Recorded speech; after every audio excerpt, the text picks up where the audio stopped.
Nung makita niya si Apostol Pablo, ano mga kapatid? Ito ang alipin ng makapangyarihang Diyos. Pinabayaan ni Pablo yun. Ilang bisis siyang tinuturo, ito'y lingkod ng makapangyarihan Diyos. Sabi yun, hanggang sa mairita si Apostol Pablo kasi nga, nakaka-isturbo sa pangangaral at i-rebuke niya ng Espiritu. Umalis ka dyan. At nakalaing babae, yung babae na born again. Hindi kawasan ng galit yung mga sindikatong nasa likod niya. Kaya sinuplong siya sa Roman soldier, ano mga kapatid ko. Kaya mo, sa panaginip lang yun, mga kapatid ko. Pero nasumpungan niya si Lydia. Nung i-rebuke niya yung bad spirit, ano mga kapatid, doon na nagpasimula yung persecution. Dahil hindi na sila kumikita yung tao nasa likod ng babae. Sinuplong siya sa Roman soldier, mga kapatid ko, at pinalo. Kinagupit, ikinulong. Ano ba kayo, mga kapatid? Amen. Hindi lang basta kulong. Ang sabi ang kulong, nasa danyo, nasa ilalim ng lupa. Hindi lang basta nakakulong, kundi nakatali. Nakakadinin, dalawang paa. At pero mang bantay pinto. Pero iba talaga yung nasa Diyos. Pagiging nasa Diyos, ang lahat ng bagay inaawitan lamang po natin. Amen. Yes. Hallelujah. Kaya nung gabi yung mawag sila, Hallelujah. Hanggang sa, sabi doon, sa kanyang pag-awit, nakinig ang bantay pinto, nakinig ang mga nasabing katabing pintuan. At sabi doon sa kagisa-gisa ng mga kapatid sa kanyang pagpupuri ni Bernabe, gumuhok, mga kapatid ko, yung kanilang kulungan sa pamagitan ng pag-awit sa Panginoon. Amen. Kaya nga, mga kapatid, sa ating mga bisita, mahalaga talaga yung pag-awit. Amen po ba? Mahalaga talaga yung pagpupuri, mga kapatid ko, sa tunay at nag-iisang Panginoon. Amen. At doon, mga kapatid ko, na-fulfill ang isang sumisigaw, tulungan nyo kami. Kaya ano mag-iba? At nagising ang bantay pinto. Kasi pananagutan niya yun, hinugot ang ika ng espada, sabi ni Lucas sa sulat sa mga gawa, mga kapatid, at sasaksakin ang kanyang sarili. At sumigaw si Pablo, wag, Ginoo, andito kami. Kaya sabi ng lalaki, nagpatira pa sa harapan ni Pablo, mga Ginoo, anong dapat gawin para ako ay maligtas? Palingin po natin, mga kapatid, naglilingkod ka sa Panginoon. May plano ang Panginoon sa iyo. Say amen. Amen. Hindi ka naupo dyan dahil sa kanyang kalagayan, umupo ka lang. Hindi, pinaupo ka ng Panginoon para gamitin ka ng Panginoon sa ministry. Amen. Ginawa ka ng Panginoon dahil sa mahalaga ka sa Panginoon. Yes. Hindi ka tinawag ng Panginoon para umupo lang, mga kapatid, mabuburyong ka, mga kapatid, kung lagi ka naupo. Hintayin mo yung plano ng Panginoon. Yes. Kaya minsan nananalangin mo, nakakasawa na. Bakit lagi ka dito, Panginoon? Amen? Amen. Yung sa pananalangin ng Apostol Pablo, nakulong pa sila, mga kapatid. Sino nagkakaroon sa ilang problema dito, mga kapatid? Nananalangin naman akong Panginoon. Bakit puro problema yung dumarating? Ay, alam rin yung problema, sa lubungan yung problema. Dahil sa kabila nung nandun yung panalangin mo, kapatid. Yes. Alala mo yung Wall of Jericho, mga kapatid? Kaya napakalaga ng musician eh. So, introduce mga kapatid, yung siyempre ng musician. Kahit hindi ako isa sa magtuturo dahil wala akong knowledge sa music, ano mga kapatid yung tila. Mahalaga ang musician sa loob ng church. Amen. Yung Wall of Jericho, ikutan nyo pitong beses lang yan. Huwag kayo magsama ng mga sundalo. Turutot lang, tambol. Ako bigyan cymbals. Gumuho sa pamagitan ng pag-awit. Ganun katindi ang nakapit.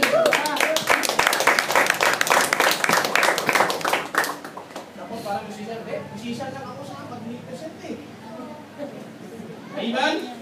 Ay kapatid, mahalaga ka. Ayaw sana sabihin importante ka, pero napaka-importante mo sa pagpupuri. Dahil ang Panginoon ay kumikilos sa iyo dahil sa pagpupuri ginagawa mo. Sa malakas sa palakpak sa Diyos. I am the lion of the world. Balik tayo sa adultery. The woman taken adultery. Ang babae ito, mga kapatid, hopeless. Dinala ng mga Pharisees at ng mga Sadducees, mga kapatid, sa gitna ng pagtuturo ng ating Panginoon Jesucristo. para tanungin. Ang sabi doon, ang babaeng ito ay nahuli sa pangangalo niya. Dinalangin sa gitna ng iyong pagpupulong. Ano ang masasabi mo at ano ang hatol mo sa babaeng ito? Sabi ng Panginoon, ang Panginoon ay yumuko at sumulat sa buhangin. Amen? Amen. Ano ang hatol mo? Kasi sa amin, pagbato ang utos ni Moses. At sa aking pagkakaalam, hindi po ganitong batong ibabato. Ganito lang po kalalaki mga kapatid hanggang sa para kang bibing pinikpikan sa pinggit. Yung namumo yung dugo sa balat hanggang sa mamatay. Hemorrhage ba tawag doon mga kapatid? Mamamatay ka hindi sa kung ano yung sa... Hindi ko alam yung hemorrhage sa buhay. Narinig ko lang. Kasi matay si hemorrhage sa yung nabubog yung katawan. Namumo yung dugo. Ano ba natin sa amen? Amen.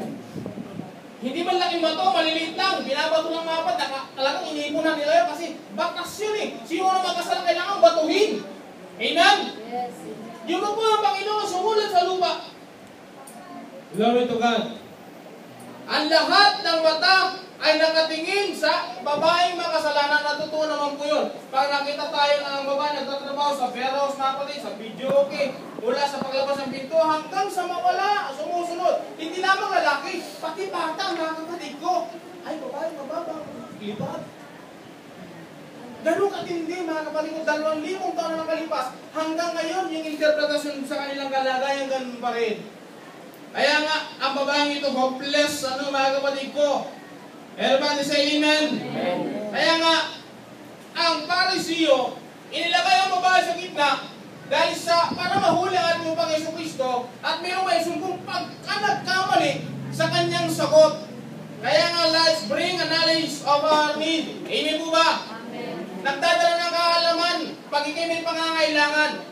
Pag kung may pangangailangan ang Diyos ay naglalagay siya ng kaalaman kung ano ang gagawin mo sa iyong problema. Hindi napapabaya ang Panginoon pag may problema ka, iwangan ang Panginoon. Naglalagay ang Panginoon kung anong kasagutan sa problemang dinaranas mo ngayon. Ituturo ka kung anong yung gagawin para sa ating soul. Panginoon, wala kang Panginoon sa magaling ng puso para mahusgahan ko ang bayang ito. Para mapanuang ang bayang ito. Pero ibang binigyan ng Panginoon. Hindi lang triple ang binigay ng pagpapala dahil sa kanyang hiniling. Ang kasagutan, mga kapatid ko, ay nilalagay ng Panginoon sa ating puso at isipan pag mayroon kang pangangailangan. Amen. Hallelujah. He said he had come to fulfill the law. Ang sabi ng Panginoon, pupunta rito upang tuparin ang kautusan. Everybody say amen? Amen. Kaya nga dito na mga kapatid, yung babae ng adultery ay tinatanong kung ano ang husga o anong gagawin natin ng Panginoon Jesucristo? Kaya sabi nito mga kapatid, sa atin itong binasa kanina, ay napakalinaw. Babasahin ko po ulit mga kapatid.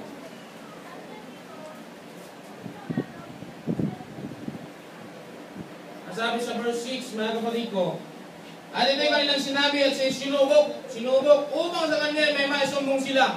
Datapat yumuko, stop down, and with his finger wrote on the ground as though he heart did not. Yumuko si Jesus at sumulat ng kanyang daliri sa lupa. And perhaps, mga kapatid, ako'y naniniwala kung ano yung kanyang sinulat sa ground. Matatanda po natin nang ang Panginoon ay sumulat ng sabi nila 10 commandments, mga kapatid ko, sa mamagitan ng bato. Amen. Pero sa Exodus chapter 20, di lang po sa po yun. O naabot ang napakaraming kautusan yun hanggang mabot ang 20 hanggang 30 yung sinasabing 10 commandments sa ating pinanggaling reliyon. Kaya hindi po lang 10. Kung hindi nasulat ng Panginoon sa anyong Espiritu, ay sumulat sa pamamagitan ng batong binitbit ni Moses, mga kapatid ko. At sa pagkatong ito, sa aking pong pagkaakala, yung pagsulat niya dahil sinangangaral sa disciples, mga kapatid ko, ay 10 utos ulit, mga kapatid ko, sinulat niya sa lupa. Amen. Amen. Kasi walang makasagot, mga kapatid. Ano ba sinulat ng Panginoon sa ground? Ano ba yung himala na yun? Yung hindi natin pagkakaalam doon. Dahil kung matagal ako nananay, Panginoon, linangin mo sa aking isipan ang bagay kong ito. At naglalo sa aking isipan ang Panginoon na sa inyong Espiritu sumulat sa ng batas sa magitan ng bato. At ngayon saan yung laman siya, kaya niya sumulat sa lupa. At muli sumulat muli sa aking pag-aakala ay ang 10 utos ulit. At yumuko. Bakit yumuko ang Panginoon? Dahil ang Panginoon pag naghusga, pwede ng Panginoon, pantay.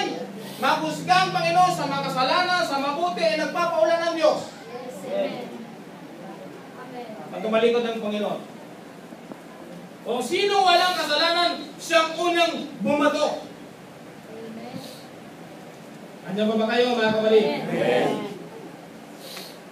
Let him cast the first stone.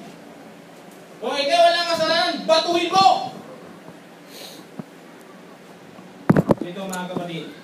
Gusto ko lang dagdagan po ito, mga kapatid ko. Hallelujah. Binibuild up po natin ang ating samahan, ang ating fellowship sa isang pamilya. Amen. Sa isang pamilya ba na mga kapatid, mayroong nagkakamali, mayroong sinusubok, hindi sinasadya, mayroong kinuringang magnanakaw, mayroong kailangang manggumit. Kailangan ko sa Panginoon kung ikaw walang kasalanan ng gahan mo. Amen? Sino umusga, mga kapatid? Ngayon ang masakit, ano mga kapatid, ano? Hindi pa nakatotohanan, nakabilanggo ka na. Piniprosecute ka na. Pinaparantangan ka na. Wala pang ebidensya, ano mga kapatid? Kaya sabi ko sa mga kapatid, sa akin makikita, ano mga kapatid ko, huwag kang umusga. Huwag tayong umusga. Kasi ang tao, kaya nga nagkamit ng adultery. Bakit natin adultery? Hindi natin mabasa na, hindi ko nabasa kanina. Punta lang tayo sa isang taong mamamatay tao. Bakit siya pumapatay? Kasi yung pinanggalingan niya, yung nakita niya eh. Bakit siya nagnanakaw, mga kapatid? Kasi yun yung nakita niya eh. Kung ating pong pumunta ng DSWD, bakit mo nagnakaw ito? Bakit mo ito? Bakit susulbing ito? Kasi iniwasan ng kanyang pamilya. Pag iniwan ka lang yung pamilya, mga kapatid, anong reason nun? Mawawala yung pag-ibig. Ang kailangan mo ng mga batang ito, kaya no-comfort ng gobyerno para ipakita yung pagmamahal. Amen? Kaya pala nakasala ang tao ito, kaya kailangan patawarin kasi mayroong kulang. Kulang po siya sa pagmamahal. Lahat po ba kayo nagmamahal, mga kapatid? I am the line of the word. You are sons, daughter of God, mga kapatid. Amen. Sons and daughters of the living God. Sabi ni Pastor Bong, tayong lahat, ang anak na babae at lalaki ng Panginoon. Say amen. Kung ikaw ang anak na babae at lalaki ng Panginoon, ang sabi ng Lord, siya ang ilaw ng sanlibutan. Ano tawag sa iyo, kapatid? Di ba pag ikaw ay tagapagmana, kung ano yung turis sa magmamana sa iyo, ganun ka rin. Ang Panginoon ba, humuhus ka? Hindi naman. Kasi nga, humuhuman siya. O sino walang kasalanan, siya ang unang bumato. At sumulat muli ang Panginoon sa lupa. Ilang minuto nakatungo. Ayaw niyo makita kung sinong babato, mga kapatid. Ayaw niyo musga kasi kung sinong babato, kung makasalanan ba siya o hindi. Amen. Glory to God. The woman was guilty without hope. Ang babae, guilty sa kanyang ginawa. Pero hindi niya may pagtanggol ng kanyang sarili. Guilty nga mga kapatid. Kasi alipin nga po siya ng sanlibutan, mga kapatid. At sa mga katang ito, kayong ilaw, kayong anak ng ilaw ng sanlibutan. Kaya tayo pala dapat pong unawa sa bagay kong ito, mga kapatid. Kung nakakita ka ng makasalanan dyan, ay magnanakaw yan, dapat na takong punish mo talaga yan. Pero hindi, sabi ko ng Biblia, mga kapatid ko, mahal ng Panginoon ang mga makasalanan. Amen? Kasi ayaw ng Panginoon na mamatay agad ang mga makasalanan. Kaya nga sabi ko talaga ng sanlibutan, matagal mamatay ang taong makasalanan. Totoo pala talaga yun, mga kapatid. Bakit? Kasi binibigyan pa ng pagkakataon ng Diyos na magbago ang kanyang buhay. Gusto pa ng Panginoon na maliwanagan ang kanyang buhay kasi ayaw ng Panginoon na tayong lahat na makasalanan ay mabulit sa dagat-dagat ng apoy. Amen. Binibigyan mo tayo ng pagkakataon ng Diyos na makilala ang